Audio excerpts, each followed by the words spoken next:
All right, here we go.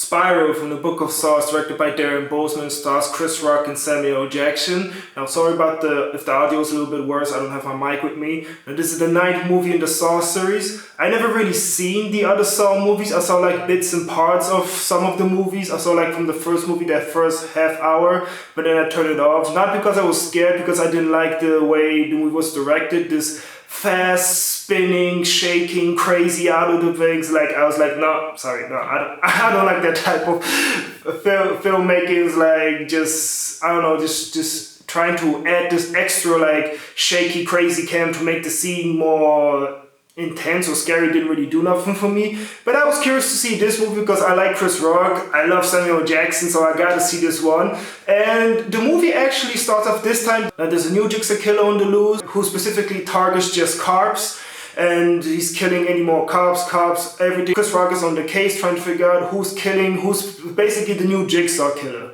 And of course we have the whole drama because Chris Rock, he had some trouble in his past in his department. That's why he has a lot of trust issues. So there's a lot of misconception, going like Chris Rock doesn't trust, basically he can't trust anybody in his department. What actually is kind of cool because it adds more suspense, like basically anybody could be the new Jigsaw killer.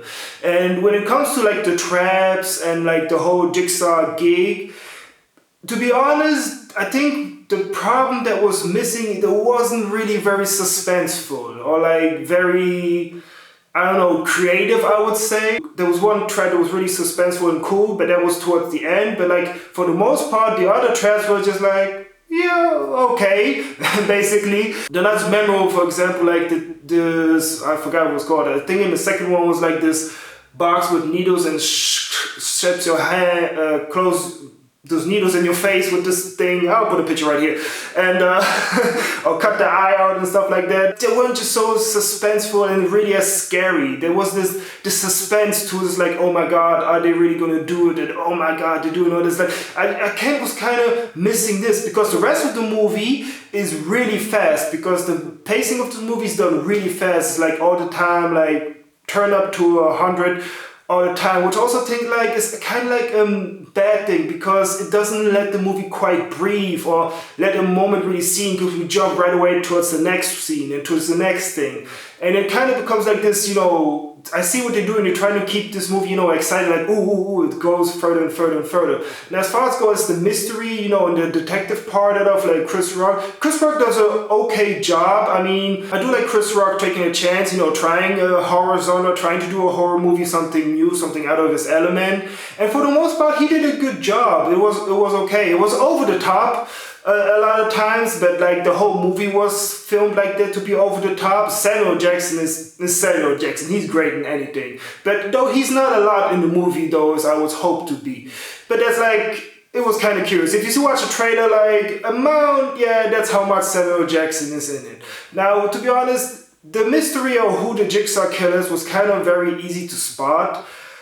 I don't know why, as soon as I was watching the movie with my brother, and then like after like 20 minutes, I was just like, that's Jigsaw. It's like, they kind of made it a bit obvious. I don't know, it just was obvious to me, like, oh yeah, I know, I kind of knew what kind of movie they wrote it. Like, it's a typical movie we've seen before, typical tropes we've seen back and forth. But other than that, the movie is actually, it's fine. It's, I haven't seen the other movies, so but my brother tells me, people tell me that, oh no, the other one are more, he told me like the other one more suspenseful and better, which I probably think, but like, for Lionsgate taking a chance on Chris Rock and making this movie in the new Jigsaw series and in the new one, I don't know if they're going to continue making the new one, but I'm happy that they did because it's a new chance, new interesting, it's a different point of view. But I do think like, I'm not sure if they're going to make a sequel to this or not because the way they end the movie is so abrupt.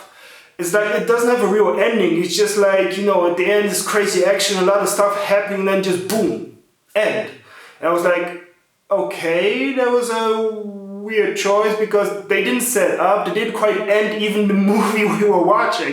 So I was like, okay, that was a bit weird choice. The directing is okay. I mean, sometimes there's some really, the cinematography is for most parts like interesting, but a lot of the times it's just like this brown color, this brown saturation color all the time, what kind of makes like the movie like this one tone all the time. Like it's not very, well, none of some movies are very colorful, but like there wasn't very like interesting, or anytime any of the traps would happen, it would be like in a dark blue and you only have like these two tone colors mixing back and forth. Also, I would say like the other characters are basically like dicks in it, but like it was supposed to be like that. But I feel like the other characters in the movies, they're just there. They don't give much development to them, except for maybe one with kind of like Chris Rock's partner. This is also another thing. Chris Rock doesn't want to work with a partner because he was betrayed by one of them years ago. So now he has this new kid with him on the job. And they don't even give his character much background except for one or two lines where he says, oh yeah, I always wanted to do this, you know, be a cop and all that. So it's just like, I wish they would give the character a little bit more development, because the interesting part, I think, was Samuel Jackson and Chris Rock's relationship in the movie. But because of that's not a lot in the movie, I think that was kind of like the down point. If they would have more like exploring that relationship, I think it would make the movie much more interesting and much more better, because those two characters are very interesting. The movie's still enjoyable. If you're a big fan of the Saw series or a generic horror fan, I think you'll find some enjoyment of the movie. But overall, I'm going to give this movie a 4 out of 10. Now, Spyro, let me know what you think about the movie. Did you like it? Did you hate it? Did you find it scary or not? But I found the movie, it was alright. Like, for the studios to take a chance on Chris Rock to make his version of Saw, it's alright. It's the first movie. Maybe if they do a sequel, they may improve on some of the things, but other than that, I had an okay time. So thanks everybody for watching. As always, see you next time. Now tell me,